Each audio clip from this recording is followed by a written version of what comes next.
Okay, welcome everybody. I'd like to call this regular council meeting to order at 5:31 p.m.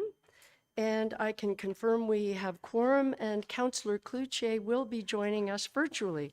Welcome, Councillor Cloutier. And with that, Councillor Fitzgerald, if you wouldn't mind reading the land acknowledgement statement, please. I wouldn't mind at all. I was just trying to mute my phone before the meeting started. Thank you, Your Worship.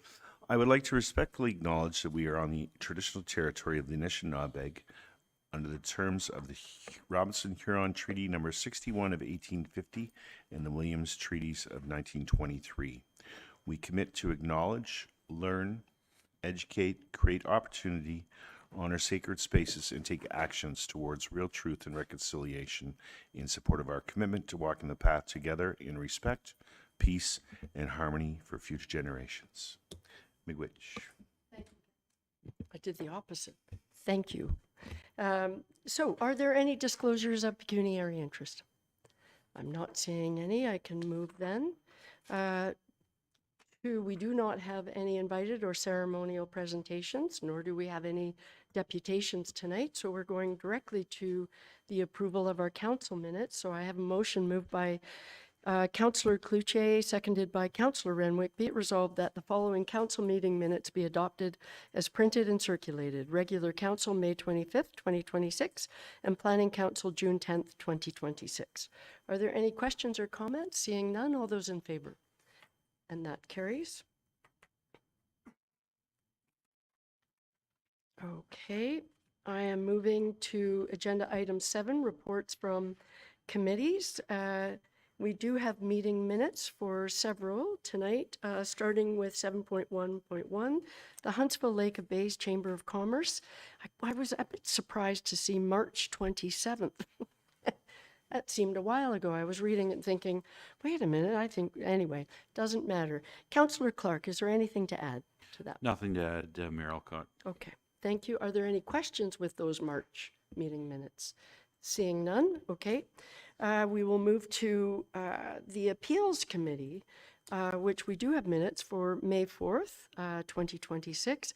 Councillor Stone, would you like to comment on those minutes? Not really, nothing to add, Okay. unless there's questions. All right, I did read those. No questions. I'm looking. Going once, going twice, no questions. With that, I'll move to 7.1.3. The Huntsville Municipal Accommodation Tax Association, HMATA, with minutes from May 12th. Councillor Morrison, anything to comment with respect to those minutes?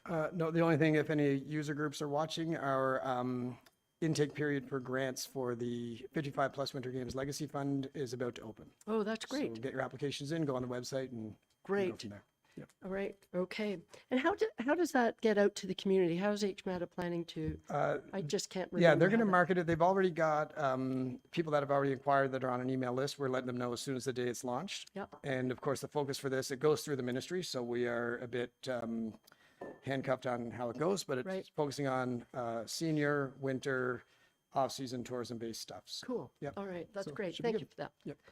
Okay, are there any questions? Okay, seeing none, we're moving to 7.1.4, the Downtown Huntsville BIA, and indeed we have minutes from May 14th. Councillor Renwick, anything to add? Thank you, Your Worship. I'll just add the one point, the BIA once again has donated $1,000 to the Horticultural Society, which is in the minutes as well. So I just wanted to call attention to that.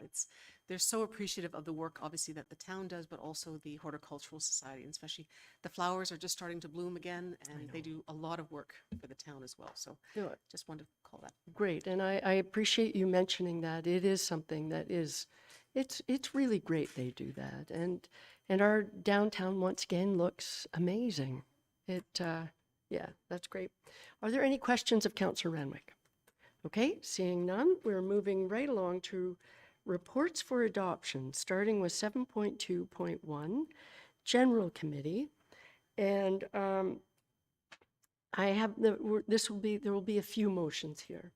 I'll start with the first one, which has been moved by Deputy Mayor Armour, seconded by Councillor Clark. Be it resolved that the General Committee meeting minutes dated May 27th, 2026, and the recommendations contained therein be adopted as printed and circulated, with the exception of recommendation GC 55-26 to be pulled and voted on separately. And everybody is clear? Any questions about this particular motion? No? So I will call the question. All those in favor? And that carries. Thank you. I noticed Councillor Cloutier did not vote, but maybe, all right. All those opposed, should I ask? No. All right. I think maybe just slow. All right. Now we're moving to the second motion. It has been moved by Councillor Fitzgerald, seconded by Deputy Mayor Armour. Whereas on March 25th, 2026, committee received a deputation from Y-Drive requesting changes to the vehicle for hire bylaw regarding the fee structure for ride shares. And whereas staff were directed to review the vehicle for hire bylaw and engage a solicitor to review any proposed changes. Now therefore be it resolved that the amendments to the vehicle for hire bylaw 2025-17 attached to Schedule A to report development 2026-47 be approved, and further that the amendments to the fees and charges bylaw for the year 2027 attached to Schedule B to report development 2026-47 be approved, and further that the final bylaw amendments be forwarded to council for consideration. So that is the motion that we had approved at General Committee, and now I have a new motion, is that correct? Which I'd like to read before we, all right. So I have a motion also moved by Deputy Mayor Armour and seconded by Councillor Stone. Be it resolved that recommendation number GC 55-26 be referred back to General Committee at its July meeting to allow staff additional time for further consultation with all vehicle for hire providers. So, Council, any questions with respect to that motion? Okay, then I am going to call the question on that motion. All those in favor? And that carries. Beautiful. So I go back and that's done. Look at that. I thought it was going to be complicated. That's why we have a clerk that knows what it's so good. I'm getting the hang of it. It's almost over and I'm finally getting the hang of it. All right, we're moving along to the Accessibility Advisory Committee. It has been moved by Councillor Schumacher, seconded by Councillor Stone. Be it resolved that the Accessibility Advisory Committee meeting minutes dated May 26, 2026, and the recommendations contained therein be adopted as printed and circulated. Councillor Schumacher, anything to add? No, as I was not in attendance at that meeting, so Oh, Deb did that's a right. great job Right. of chairing in my Right. absence. I guess one of the things I am excited about is we're going again for the grant to get the IT and everything up and running so that maybe for next can- term we can zoom in and do some stuff down in Partners Hall, because it really isn't truly a live streaming not. option and Right. and everything that we've kind of been hoping for this past term. But to that end, and I am excited that they are looking at considering our grant again for that going forward. And we do have a few grants in for accessibility, which we're gonna hear from our lovely MHP coming up. Yep. We have an ease grant in, so yeah, a lot of work that town and staff are doing on, the hopes of making this town more accessible. That's great, and thank you for that update, especially given you weren't there. It's good hearing about the IT grant. That would be great. It would certainly provide more opportunity. All right, other questions or comments with respect to that? Seeing none, I will call the question. All those in favor? Okay. All right, look at us moving right ahead. So we are now moving to reports from municipal officers. And we in fact have two. So the first one, I will read the report. I'm going to invite both Jacqueline Surrett and Jillian Jordan to come and join us. And while you're coming forward, I will read the motion that is before us and then turn the floor over to you two. So I do have a motion moved by Councillor Renwick, seconded by Councillor Fitzgerald.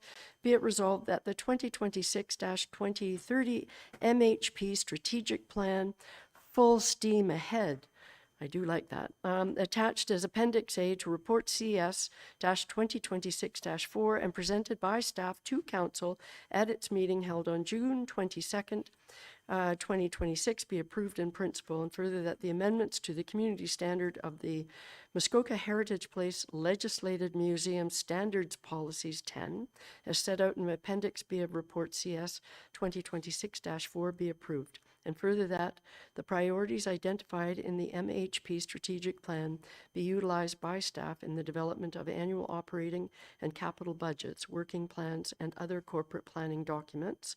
And further that the status of the priorities outlined in 2026 to 2030 MHP strategic plan be communicated to Council at a minimum on an annual basis. With that, I'm turning it over to you two. Welcome.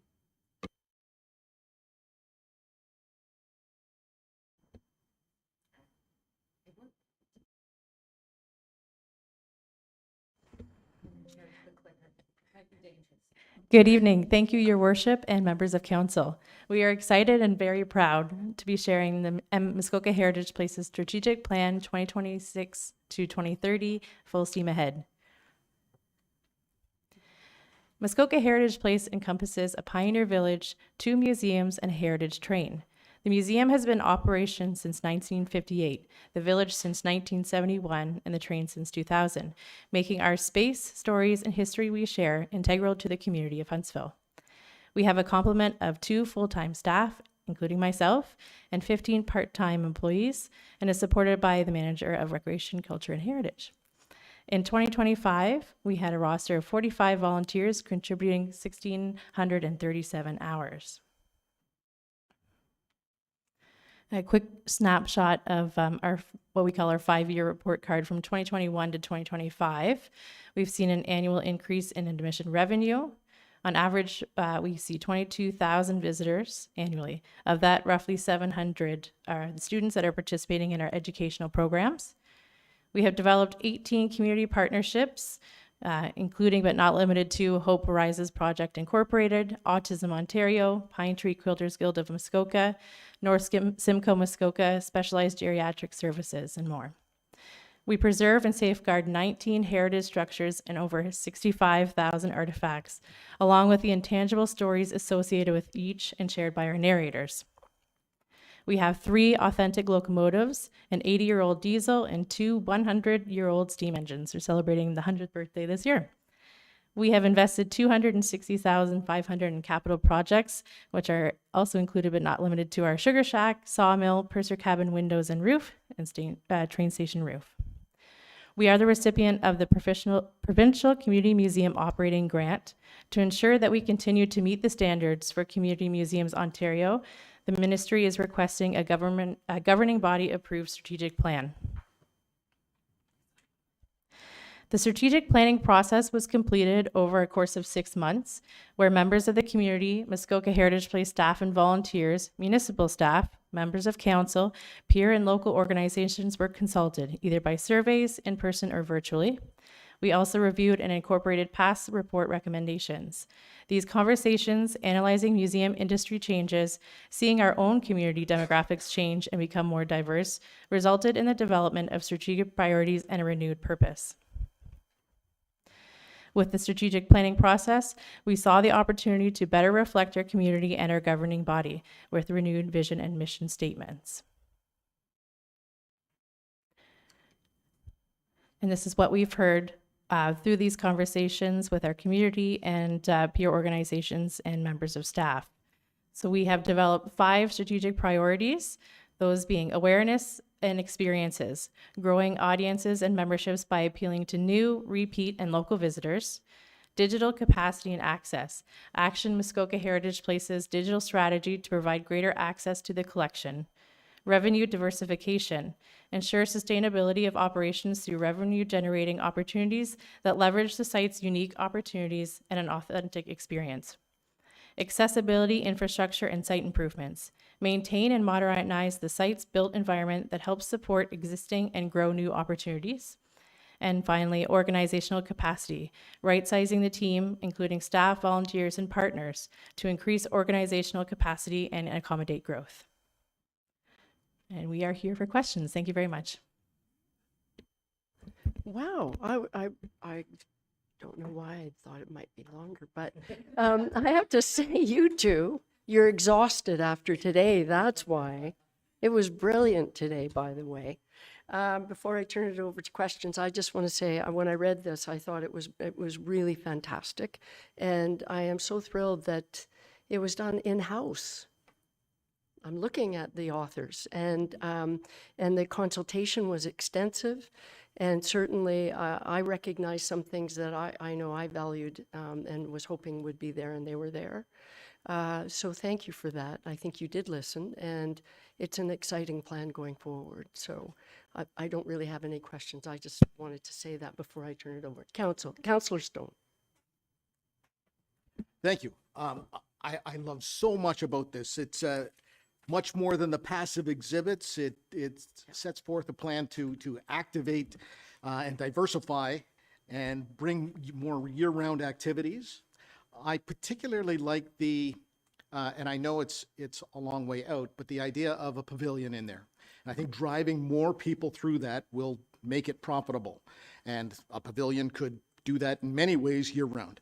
I know that infrastructure, sewer and water and washrooms are a big issue before we can truly have a lot more people through. So is that part of the plan, the finding out how much it would be to get proper washrooms in the park?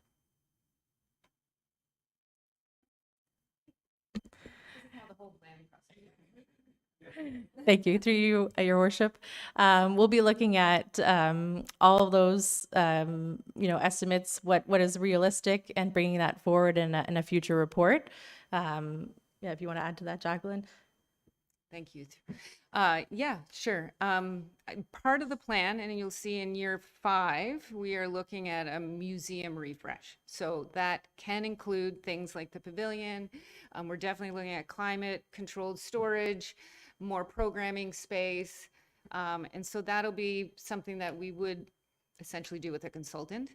And those are things that we will involve council with in terms of the discussion and what we need for that space. It is you've all been there, and it is somewhat confined in terms of what we can and cannot do in that space in terms of electricity, heat in the village and electricity. So part of the plan is to look at our infrastructure and certainly to look at our main building. Just as a follow-up, if I can. So I didn't see in there where, because I know when we had the light show in there, it drove lots of people through there in the off season as well. But I didn't see where you're looking to bring in other business models into the park as opposed to activating it ourselves. Is that something that we should look at? I think Jacqueline? Yes, through you, Madam Chair. Yes, so actually item 2.2 looks at our rental packages. And so that's something like this, we would work with other organizations, and that could be expanded to things like, the Festival of Lights and those types of partnerships. Actually, that would be more like a partnership opportunity, but there's certainly in this plan looking at what partnerships we can look at and that can support our growth, and also what kind of private rentals that we can look at that can support our growth. Deputy Mayor Armour. Thank you, Worship. Thanks very much for this. Great job for the 2 years. I'm just curious, since you went through all this work together, what do you see being the quick wins? What can we get going in 12 to 18 months to really make this thing happen? Yeah, through you, Chair. That's a great question. We've actually already seen, we're working towards seeing some of these short-term goals. One of them would be a food service operator. That's something that we've just signed a lease agreement to have food services within the site. And as a result of the surveys, food was a hot topic, and that will bring people through the door. But that being one, and looking at some crossover training within our staff that was highlighted in priority 5. And that will also, it's a quick turnaround. It does, looking at prioritizing, increasing staff volunteers, but the crossover at this stage can happen, and that's a quick win. Further to that, and I don't know if this is why it ended up happening this year, but we just were participants of a FAM tour that was held by the Huntsville Lake Bays Chamber of Commerce. So that was very exciting. And that brings people into our space and also allows our front facing staff to learn about other opportunities and where to drive traffic. And the other one I was going to say just is the exhibit strategy. So as a result of this, one of the first things we'll be looking at is refreshing our exhibit strategy. So what are we putting out there on the yearly, on the monthly? They do exhibits at the library. And so it's had a certain vision before, and now it will have a new vision. And to add a little bit onto the exhibit strategy piece, that's also a request from the ministry for 27. So, we've already been looking at that, but that is something that we'll have to bring forward as part of our application process next year.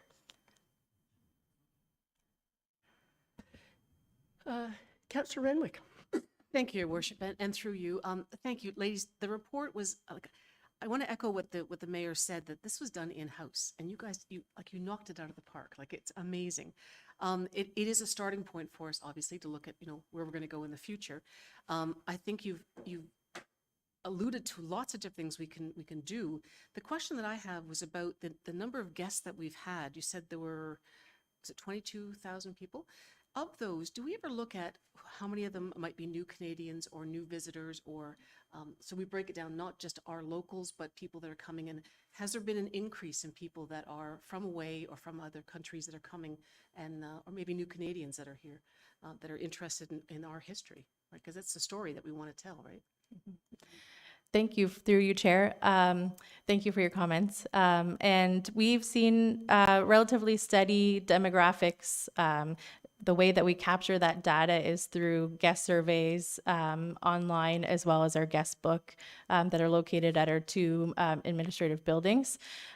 So there are limitations with what we can analyze with that until we explore something further, like geofencing, or that where we can really capture, data from the whole season.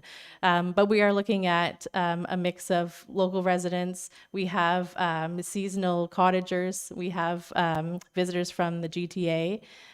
We have within our survey results, there are those that have kind of been to the property once, maybe explored Canada Day or the full site, maybe just the train, and then they don't feel the need to come back. So that's where we're seeing that information coming back to us, saying we're looking for diversified programming, some new experiences, something that's really immersive, something that reflects, like you're talking about, more diverse demographics that we're seeing in Huntsville now, especially since COVID.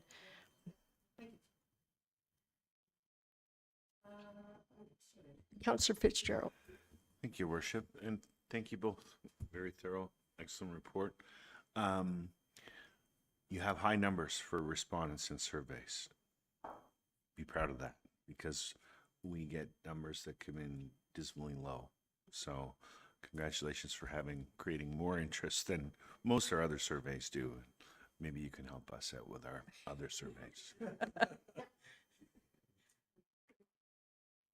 Thank you Would for you like that. to respond to that? I was just going to say thank you so much for that. We were a little nervous with that number, but then we did look around and we were like, yeah, that actually is a very good response rate for our survey and for our museum survey. So we are very proud of that, and thank you for recognizing that. Councillor Schumacher. Yeah. comments mostly, not so much questions as, I mean, I love that what you guys did, participated in it in a number of venues as chair of community services, and I really appreciated the work you did by coming to the accessibility committee and getting a lot of the feedback there. And I know, Jacqueline, you and I chatted yesterday because you didn't think the numbers were that great, but I do think that we did get a good feel for everything. I am excited with a lot of the accessibility features. I know we're going again for an ease grant. Hopefully we can, you know, do some infrastructure and work that way. And just, it's a gem in our community. It always has been. And I mean, I don't know, Councillor Clark and myself growing up here in Huntsville, I'm sure our memories are going, as we talked about, the main memory that I think a lot of people have is going and making those candles, right? And doing the tour as a kid, as, you know, a local kid coming from a school in Huntsville, you have that memory of going. And then it's neat to go back and take, you know, your own kids or nieces and nephews and enjoy that experience again, you know, later in life. And I do enjoy participating every time that I come. For the accessibility piece, I know we're provincial funding, but is there, and this might be a Riva question, and don't want to throw you guys under the bus, the Enabling Accessibility Fund, the national, there's an opportunity, I think, sometimes to go to a national level with something possibly like this. Have we explored that at all? And is that a Riva question? Director Frame? Thank you. Through you, Mayor Alcock. To my knowledge, I'm not sure we've explored that yet, but we certainly can. Yep. Yeah, just because we've tried a few times to get some of these accessible features, and I think there is maybe an opportunity. And to Councillor Stone's idea, like the pavilion, I know we have the idea in there. There isn't, I think, an opportunity for sometimes some of those bigger structures. There is that Enabling Accessibility Fund that it always starts like January to March is sort of the key time frame to take a look at, but I think it is one maybe to look at pursuing this year to try to get some opportunity for a space like that. And through you, Madam Chair, I think to that point and to your point about, sorry, I just lost my train of thought, but what we can, sorry, wow. I did I like know, that. it's been a long day. We had National Indigenous Peoples Day yesterday as well, where I got my bling. Just in terms of the quick things that we can do in the next 6 to 8 months, that is one of the things we're working on, is creating, I love spreadsheets, putting together, you know, each of the goals and objectives and what type of funding we can source for them and who can help us get to the finish line. So who are our partners, who are our staff, who are our community members. So that's something we're looking at so that we can actively go out and look for funding and secure new partnerships, old friends, and in helping us make this plan come to life. Thank you for that. I'm going back to Deputy Mayor Armour and then followed by Councillor Wren. Thanks very much. My question had to do with funding and, you know, the big bad thing in this report is that $200,000 deficit that you're in, right? So I'm just wondering, are there any grants you're currently involved in trying to get, or are there other grants coming up that you're looking at applying for to help with the infrastructure and such? I think, sorry, through you, Chair. I think that we can look at exploring that. And that's part of one of our priorities, right, is looking at diversifying our revenue and looking at if it's provincial or federal grants to support that. I believe Director Frame would like to jump in at this point. Yeah, and thank you. And sorry, just to, I was looking at some of our grant applications that we've done. We actually have applied to the Enabling Accessibility Fund. So that was the one.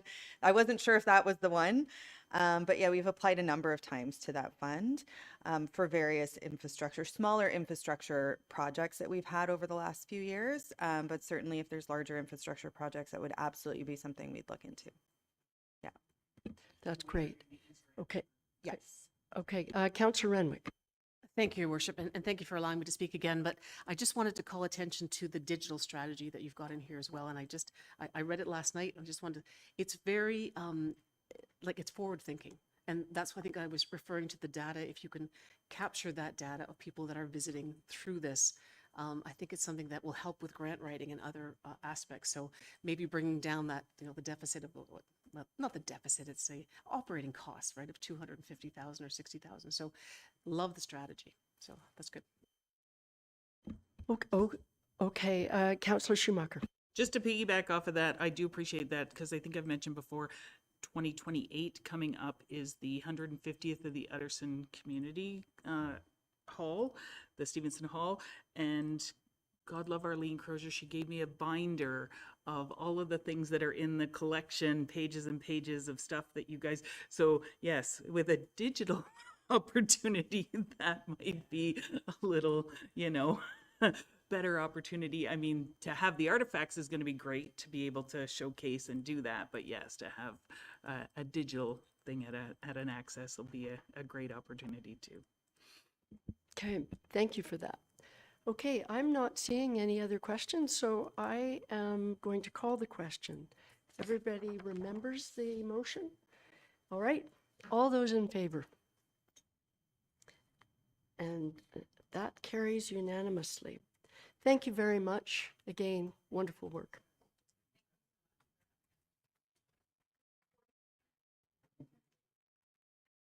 Okay, so our next item under staff municipal officer reports, we do have a verbal update from our fire chief, Mr. Monahan, and to provide an update on the Huntsville Lake of Bays Fire Department transition.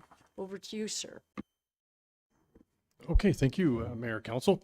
I've been asked just to give you a kind of a quick update on the operational side of, excuse me, of the how things are going.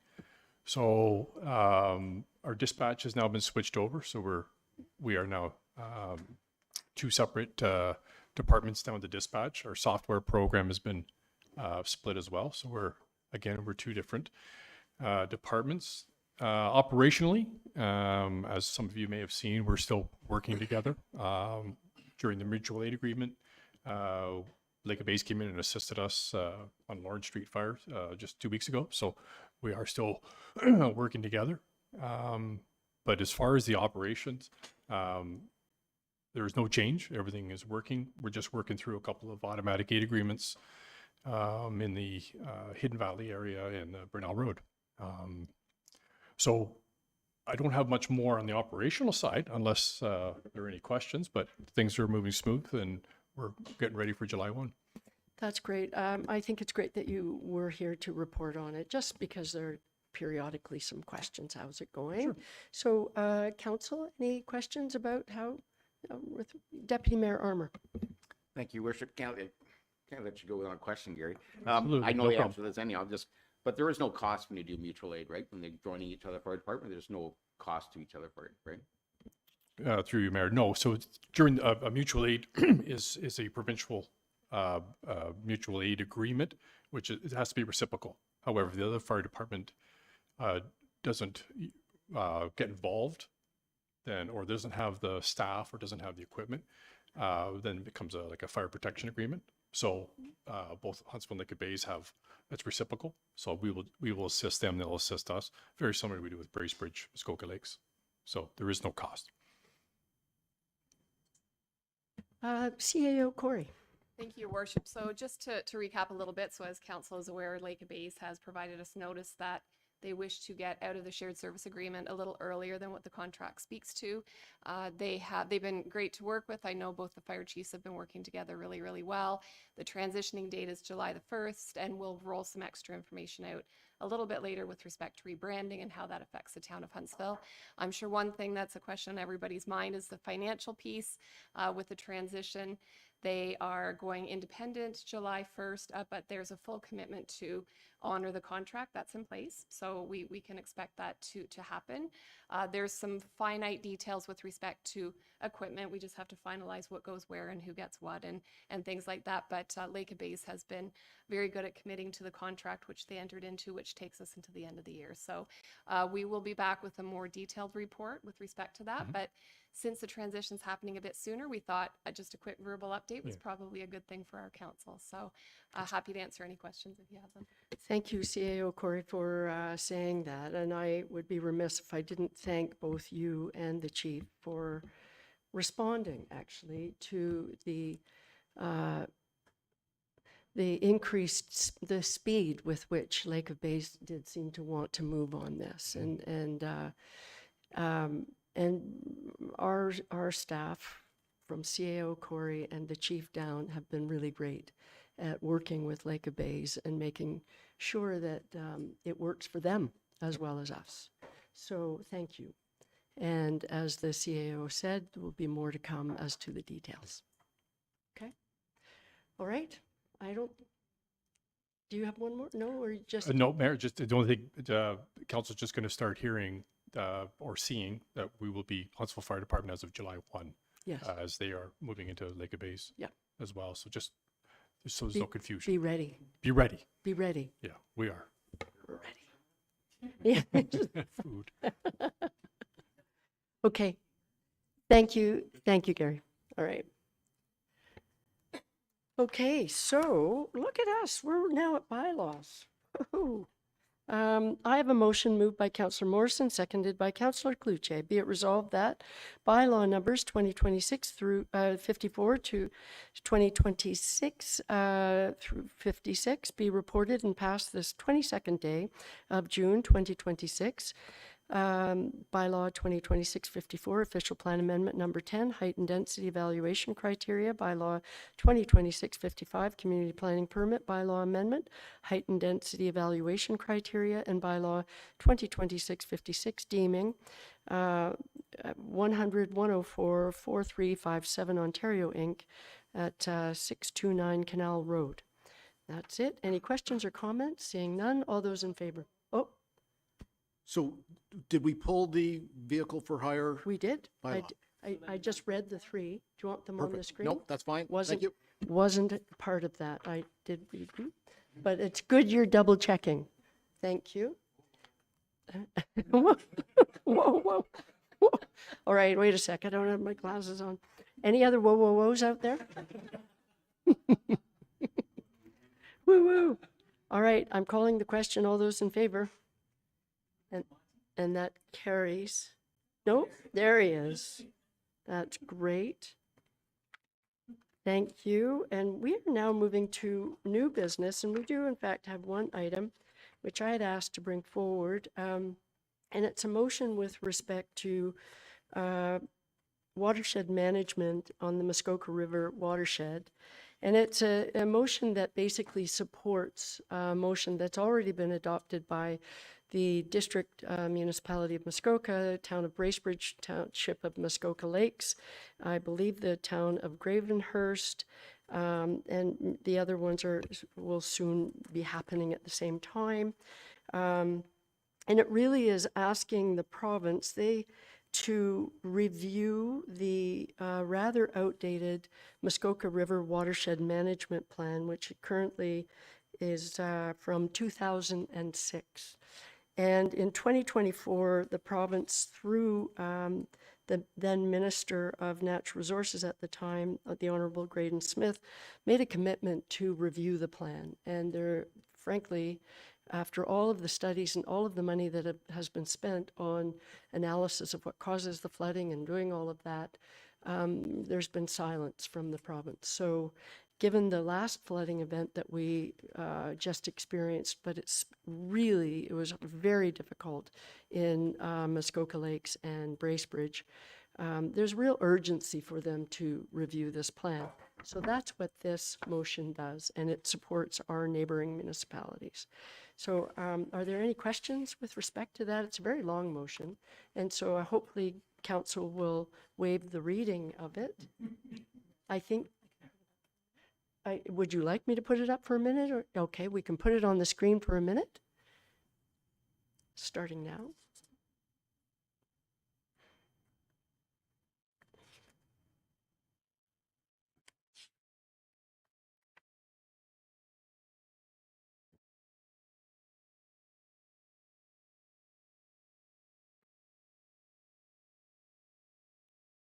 So the one thing that is also in there, that it's asking the province to commit to a significant public consultation process so that people who have been experiencing the floods are able to express their concerns with the current system and it's also around, the Muskoka Watershed Plan, it gets very confused with what's going on with the Integrated Watershed Management Plan.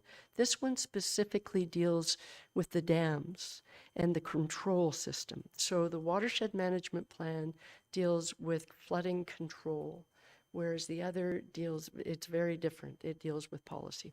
So, okay, everybody good? No questions? I will call the question then. All those in favor? Thank you, and that carries. Our colleagues from the other communities will be very happy with that.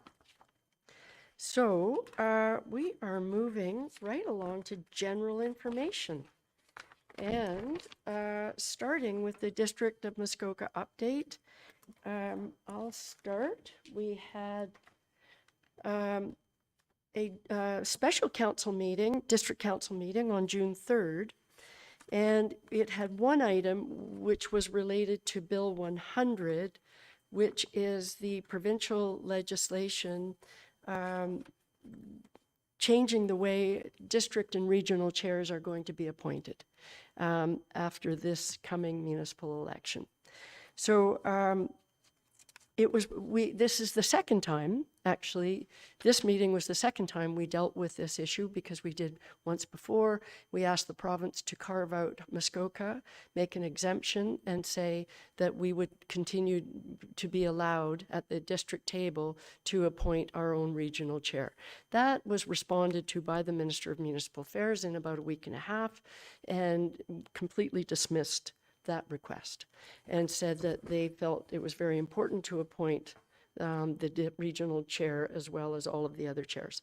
So we came back at it and said, if you're going to proceed with appointing the district chair, that would they consider a number of criteria in their appointment process, including having the person who's appointed having previous municipal experience, having a strong and ongoing connection to Muskoka, the ability to build consensus, and really importantly, the understand Muskoka's rural and northern realities and have some strong leadership skills.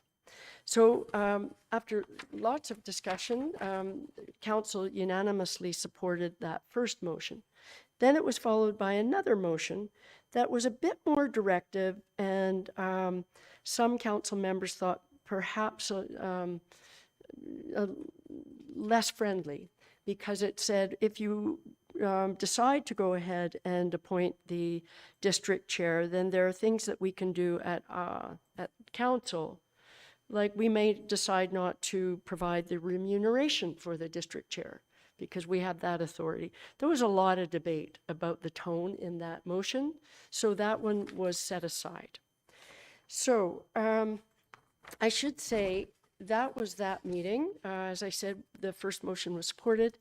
I don't have the minutes from another special council meeting, also dealing with this issue, and this particular motion was brought back one more time, and it was passed unanimously. And this time it was asking for a meeting with the Minister of Municipal Affairs because there had been a detailed review of our recent Moody's report, and which in the Moody's report, it referenced the fact that if this legislation goes through, amongst some other things, that it potentially could have an impact on our rating. And I won't go into all of the details around that, but that caused a great deal of consternation around our table. And that particular motion, just requesting a meeting with the minister, was passed unanimously. So those were the special council meetings. And at our regular council meeting, it's really only one item that I'm going to make reference to, and that was approval of our waste management plan, solid waste master plan approval. And we debated this one. There were several recommendations within this approval. We debated this for all morning. It was started early, it was all morning.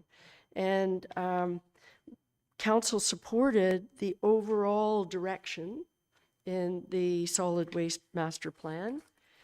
The second recommendation was very specific, and it referenced the bag tag system implementation directive. That was the one that caused the most consternation around the table. It passed, but it was a very close vote. And the one thing to note, that even though it passed, the bag tag system will not be effective until 2028, or come into effect until 2028. There are other things in the master plan that, you know, when you're looking at things like incineration, and there certainly was a lot of consideration around incineration, and the master plan includes that. It doesn't consider implementing that piece until 2030.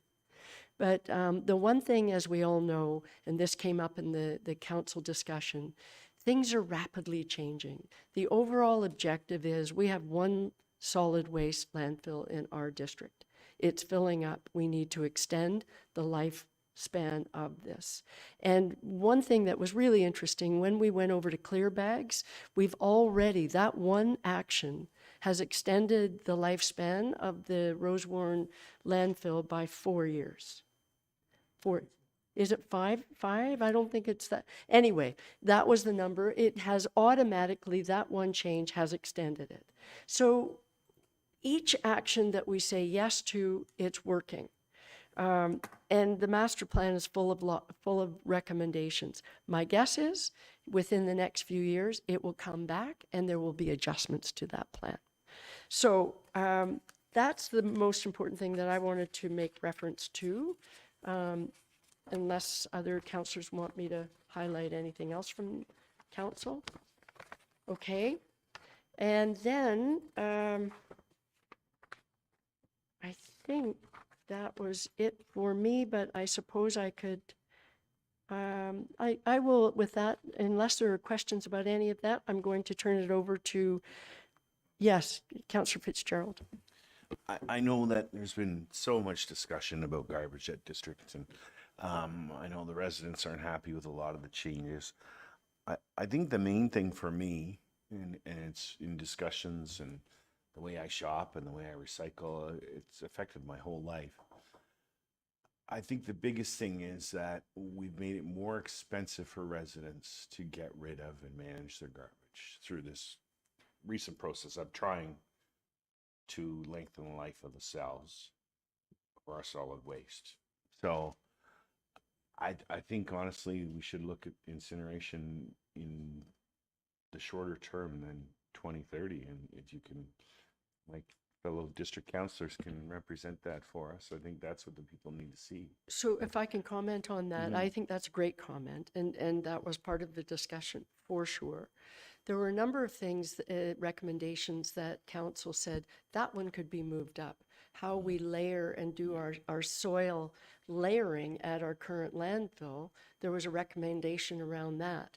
And that was, I think they looked at purchasing new, what would you call it, covers that would prevent having to put in all of the, you know, shredder, thank you, and shredder. And that, so to your point though, Councillor Fitzgerald, there are other recommendations that Councillor said that should move up. With respect to incineration, we do not have the economies of scale to have something here. So we have to work it out with one of the municipalities in the south where they currently do it. And I will say this, they're already starting those discussions. Yeah. So I know I made reference to 2030. I wouldn't be surprised if that one is one that will move up. And that was my takeaway, that yes, we endorsed a master plan, but it's evolving. And as technology changes, as we decide, you know what, we could move that one up faster, that will happen. I have no doubt about it. It won't be revisited in 3 years' time. It will be next year that will come back, right? And as I said, made reference to the bag tag. That's not being implemented until 2028. So, Councillor Morrison. Thank you, Mayor Alcock. And I should mention all 4 members of Huntsville Council that are on the district defended the stuff we're hearing from the public and made sure that the voices were heard. And I specifically denied approving the plan because there are going to be financial implications. And I thought it should be discussed more at the budget time. And I specifically brought up incineration. I should tell you it's been discussed probably 15 times over this term. And I know we don't have the economies of scale, but my point is, if you look at the budget, even the bag tag program is going to add X to the dollar figure. So if we went early and could get other municipalities to join us instead of shipping it, then I think there is a real good case for it. And I know that a lot of people are looking into it. It just makes sense to me to get more serious about it. Yep, you absolutely may. Thanks for that. And I in no way was not supporting your efforts at district. You 4 people that represent us very well there. Thank you for what you do. Just trying to push them a little harder. No, and incineration, to Councillor Morrison's point, it has been raised on numerous. I remember Councillor Johnson from Gravenhurst has been encouraging this use ever since he was first elected. And it was unfortunate he wasn't at the debate for other personal reasons. Can I follow up? I'll just follow up on that, or go to Dan and then come back if you want. I would like to go to Councillor Clark, if I may. Yeah. Thanks, Mayor Alcock. Of course, I'm a ward councillor, not a district councillor, so don't have input at the district, but that's why we have our district councillors here. So just a comment about the bag tags. I'm assuming the bag tag system will come at a cost to create, and the program will likely be created in-house by the district staff. So I'm sure there was a lot of conversation around those costs. I didn't watch the meeting, but I'm assuming that that was an issue that came up. I think the program will likely come at a large cost, more staff, and large, a cost to the taxpayer. So that's concerning to me as a ward councillor. Okay, appreciate that. Okay, I think, Councillor Morrison. Yeah, I'll just finish off, and I'll comment directly on that because that's what we were talking about at the table. There will be a cost. And I thought maybe because we've done so much recently that it's time to give the public a break. Let's do that a bit down the road, analyze how we can make it more effective. But I would say the one thing I did like about the bag tag program, I had my math wrong, but people would be able to put out 80 bags per year as opposed to the 52 that we're allowed to put out now. So it would increase the amount, or 56 now with the holidays. Yeah, we get an extra on the holidays. So it does increase the amount you can put out, but it does create more work for you. Can't find your tags, this and that. So that came up. And on the incineration thing that Councillor Fitzgerald's talking about, we also talked about the idea about energy from waste, right? Like there's actually a big benefit. And I think where Councillor Fitzgerald is right, it's been discussed, but maybe at some point it's going to take some political muscle to put something forward to force a motion to try to get it really researched. And maybe that's the next step. But. No, fair enough. And I'm glad you raised the fact that actually people will be allowed to put more garbage out under the bag tag system. The other thing, it was important to note that this is something that the townships had requested for a long time, and because it deals with the issues. This is in reference to all of the bins that the cottagers, seasonals, have had to use for years, and because the ministry said you can't have those bins anymore. So it was really problematic for them. And so it was one of the, again, very long discussion and a lot of really important points raised. Okay, so with that, I am going to, sorry, Deputy Mayor Armour. Thank you, Worship. I just had some nasty comments to make, and I didn't want to make them anyhow. But anyhow, I just think the district isn't doing enough to divert garbage out of the landfill site, especially when it comes to construction waste. Yeah, and that was another. They bring it in, they throw it in these bins, they take it and they dump it, and then they bury it with dirt. So when it should be shredded and put away, or gone to private industry and let them look after it. That's where I don't think they're putting enough effort into that. That's just my opinion. Again, lots of conversation around that. I firmly believe, and this was stated, it was a long time coming, this master plan, and it is an evolving document. Yes, we may have provided support for the overall direction. It moves in that direction. But because, to your point, Councillor Morrison, incineration is changing. Energy from waste is really a great thing. And I just believe it will be back before the next council, before, the year is out. And so it will continue to change. Yeah. All right. So can we move to the joint EPW, and I'll start with Deputy Mayor Armour? Absolutely, thank you. One of the first things to note is that Ontario's Best Tasting Water Award was presented at our meeting. So well done to the team for the district on water again. We had 2 oral presentations, one from Tri-Muskoka, and the second one was from the Ironman about road closures. I think we just went through one on the weekend. I never got any calls, so hopefully it went on eventfully. Bittern Creek Culvert is just about done, so great work done out there. 2 resolutions for South Portage Road and South Mary Lake Road for traffic calming were passed and went through. One of the most, and that was basically it for EPW. Do you want me to give a quick one on finance? Since that's fine. Okay, just quickly on finance. I think the real key to finance that they brought out was the capital budget. Oh, sorry, wasn't that one? It was 27 preliminary budget outlook. So they threw some numbers at us, and I thought everybody might be interested in these. So the base is looking at 4.2%, 2.2 for policing, and 0.4 for hospital. So you're looking at about 6.75% increase in taxes for 27. That's about $120 per 500,000. And the second part of that was cost of wastewater and water, which is looking at on a rental, for example, anywhere from $20 to $100 more a month, and in utilities increasing anywhere from $10 to $30 a month for rentals. So the district is looking at other different ways. They're trying to use the money for infrastructure, use less reserves, and because of insurance costs increasing. So that's some of the big numbers that are throwing at us right now, but they're still a long ways away from passing any budgets. Thank you for mentioning that. I did watch, and I have to confess that the increase on user fees for water sewer, that was something that was a bit rich. But I think the important, once again, these are very preliminary, and the next council coming in will have I'm sure, a field day, as they say. But it's important to see where they think the starting point is. All right. Are there questions around that? Thank you for that information.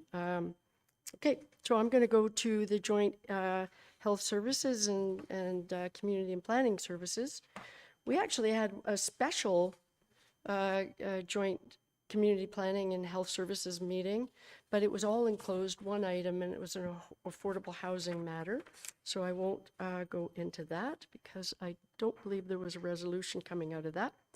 And at the CAPS meeting, a lot of discussion around the ongoing official plan amendment updates, and it was with respect to the one component around environmental resiliency within the official plan amendment 61, and which deals with the implementation of the new floodplain mapping criteria to be used in all of our planning documents throughout the district.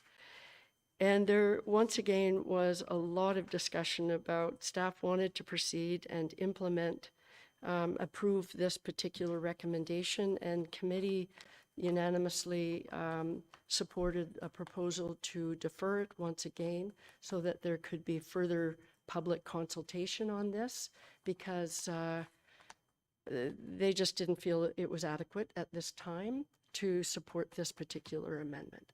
So that's where a lot of the discussion focused on the CAPS agenda. And I don't think I will highlight anything else. So are there questions around that? Seeing none, I'm going to go to Councillor Stone. For health services. So we had several reports for information. We had a report on Fairvern's fire code non-compliance. So that the province has dictated that homes have sprinkler systems, and we don't have one at the old Fairvern, but we know we're on the cusp of moving those residents over to the new Fairvern. So there's extra safety measures put in place in lieu of that sprinkler system. We had a report on the impacts of declining volunteerism for seniors, and it's really quite sad. So hopefully there are some things that are going to be activated to help encourage more volunteering. Thank you for that. And it was interesting to note on that one, Councillor Stone, that one of the reasons why we do have a declining rate of volunteerism for seniors in the seniors programs is that, in fact, the volunteers are becoming seniors. So, and are still committed, but it's part of the graying out of a particular sector. So they are working on new strategies, and it's so important that we maintain the volunteer levels. So are there any questions? Yes, Councillor Fitzgerald. Just to comment on the volunteerism, I find a lot of the new people that are coming to the area are looking for that opportunity. I know our Lions Club has experienced more growth than we have in the past 20 years. So I think there's still a ray of hope with the little bit of growth that we're having and the quality of people that are coming here. So Thank you for that comment. In fact, that discussion we did have that discussion about how do you tap into the people, new people coming and into our. that's the key. Yeah. And Yeah. so I think our recognition program for volunteers should ramp up a little bit more too, where we have a day and thank our volunteers. I know we've done it previously. Get everyone to the Summit Center, have just a thankful day for them, give them something to eat and let them meet each other. Because a lot of these people across different sectors of volunteering never get an opportunity to meet each other either. Right.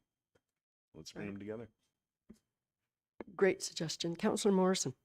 Yeah, just on that, I think definitely Muskoka wide, it's been a big struggle, but I would say I think Huntsville shines above the other communities in Muskoka. We have, as evidenced by Jacqueline and Jillian's report on how many volunteer hours we got there, my experience and Helena's experience and Monty's at the Winter Games. We had 300 volunteers for 1,000 athletes.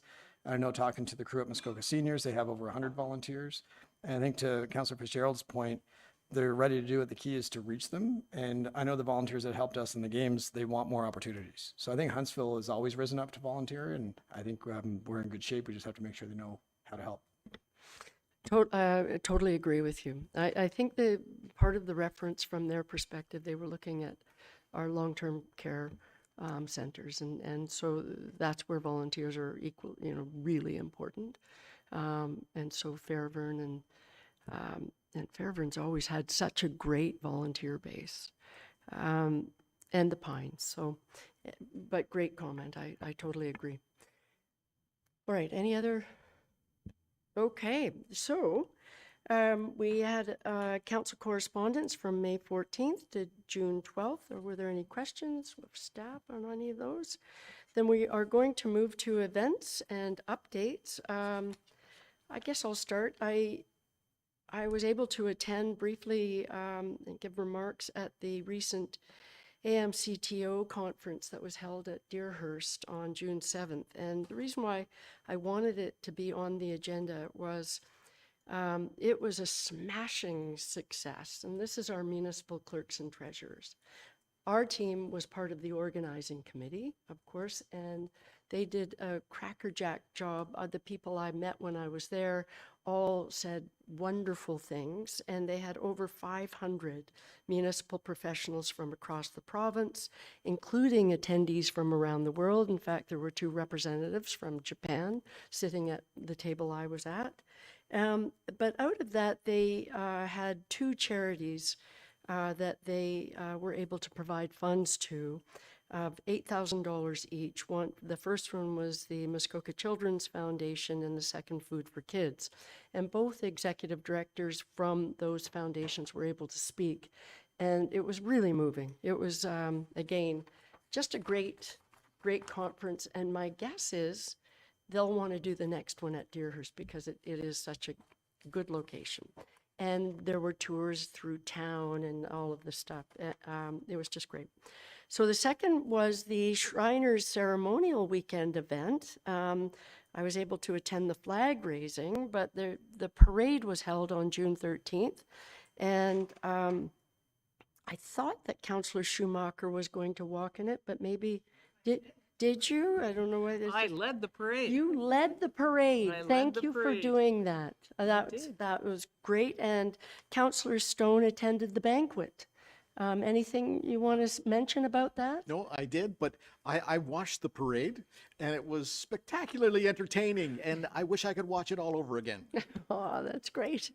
All right. So then we had, on Sunday, we had the National Indigenous Peoples Day celebration in Rivermill Park. And it was a glorious event. I have to say, part of it is that we now have our new fair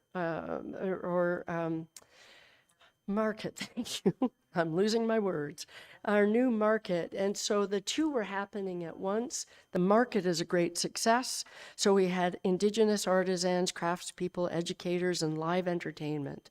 And it was, it was a great day. It was supposed to rain. It did later in the afternoon, but in the morning when I was there, it was wonderful. And then this morning out at, again, Muskoka Heritage Place, we hosted over 250 students from Huntsville, Bracebridge, and Parry Sound to once again celebrate National Indigenous Peoples Day. And it was in partnership with Hope Arises project. And it was pretty amazing. It was really well organized, lots of kids, and again, a wonderful day. Thank you to our staff for all of their work with Hope Arises. It just looked like it was going to be a lot of fun. So there was that. Upcoming events, we have Canada Day. At the town of Huntsville, Canada Day celebration happens July 1st at Muskoka Heritage Place from 9:30 a.m. until 4 p.m. And we have free Canada flag stickers and tattoos, games and demonstrations. And really the admission there is by donation of a non-perishable food item, which will go to the Salvation Army Food Bank. That I wanted to mention. We also, on the 25th of July, we have the anniversary of the Jack Beyond Us shootout with the Huntsville Hawks Minor Lacrosse Association. That's July 10th at noon. And finally on that, on the July 26th, we have the annual Joy Jarvis Swim for the Huntsville Hospital Foundation, where Joy swims 9 kilometers and is joined by as many swimmers as who would like to, and everyone raising money for the Huntsville Hospital Foundation. So I just thought it would be important to mention those. Council, any other events I'm missing? Yeah. Thank you, Councillor Worship. Renwick. Not that you're missing, but just, so there is the Canada Day celebration at Rivermill Park, or at Muskoka Heritage Place, but then it also transfers over to Rivermill Park during the daytime.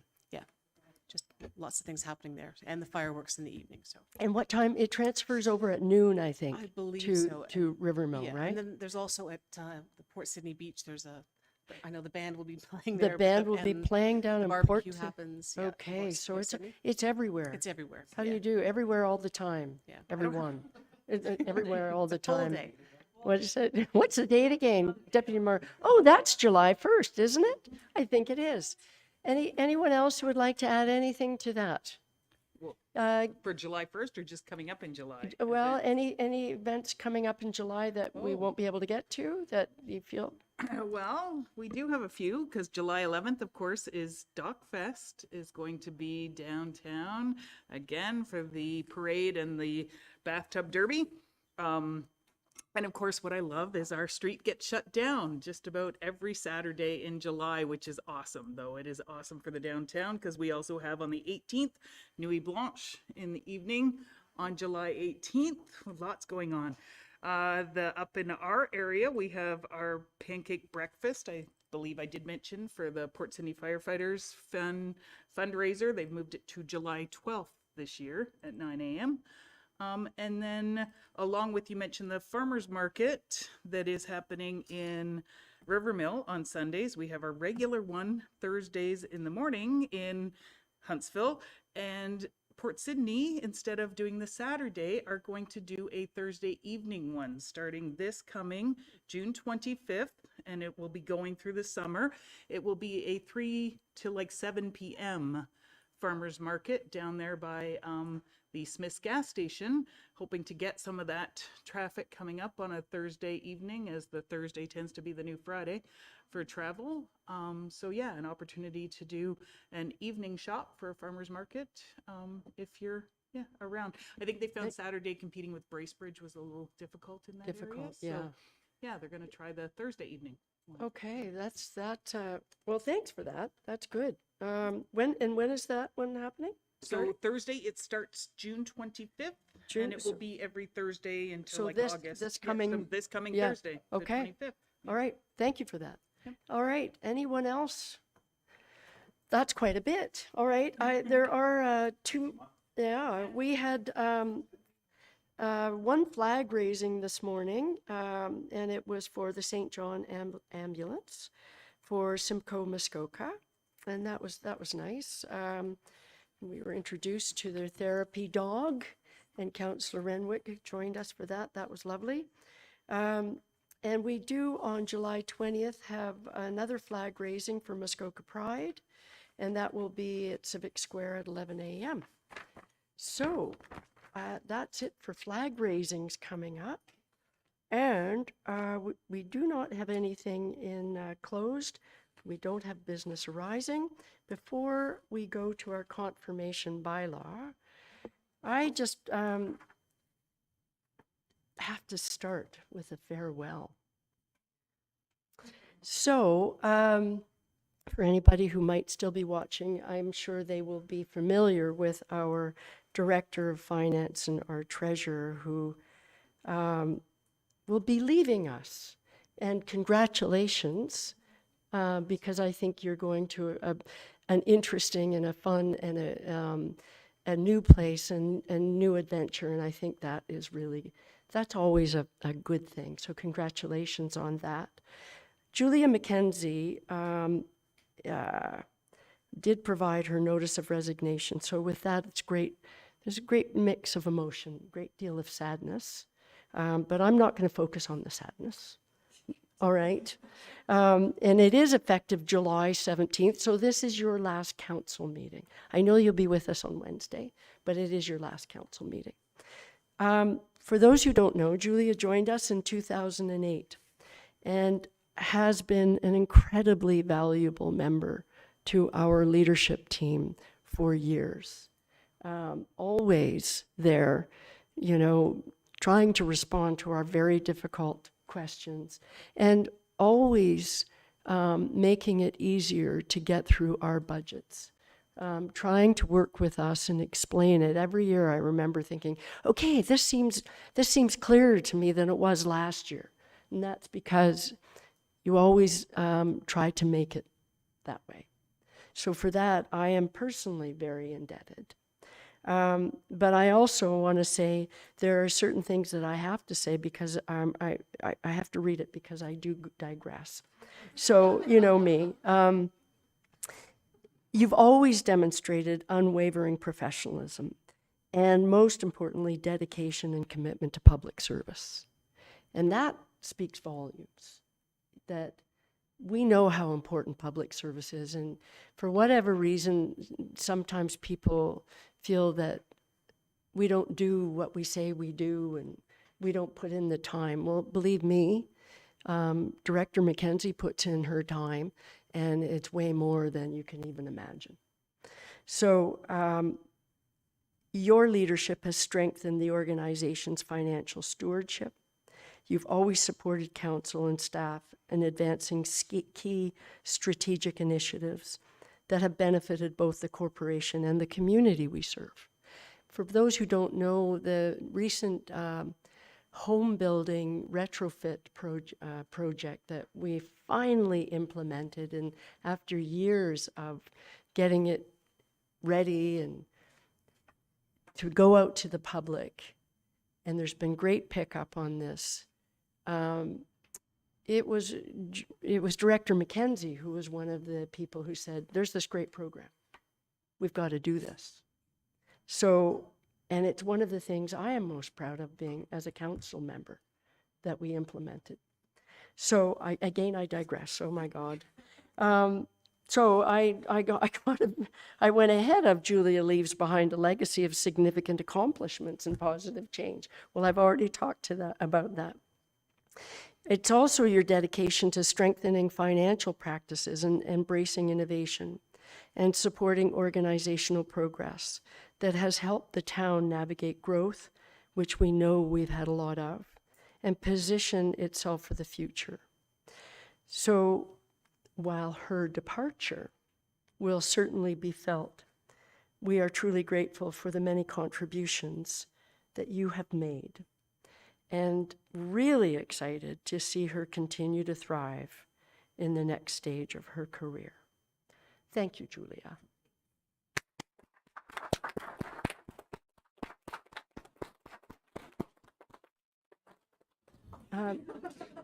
So I know how you love to speak publicly. You love to. Would you like to say anything, or would you like to just sit back and say, totally up to you? I just want to say thank you for all the opportunities I've been given working for the town. It's you never get bored, that's for sure. It's always something new to learn, and I've learned so much being here. So thank you for all that, and thank you to Denise for believing in me. So thanks. Thank you for that. You're not gone yet, so we're not going to say we're going to miss you. I just wanted to say that publicly. Thank you. All right, council. My next motion, here we go. It has been moved by Councillor Renwick, seconded by Councillor Clark. Be it resolved that Confirmation Bylaw 2026-57 be received and passed this 22nd day of June 2026. All those in favor? And that carries. And look at this. I have a motion moved by Councillor Stone, seconded by Councillor Fitzgerald. Be it resolved that we do now adjourn at 6:47 p.m. All those in favor, and that carries.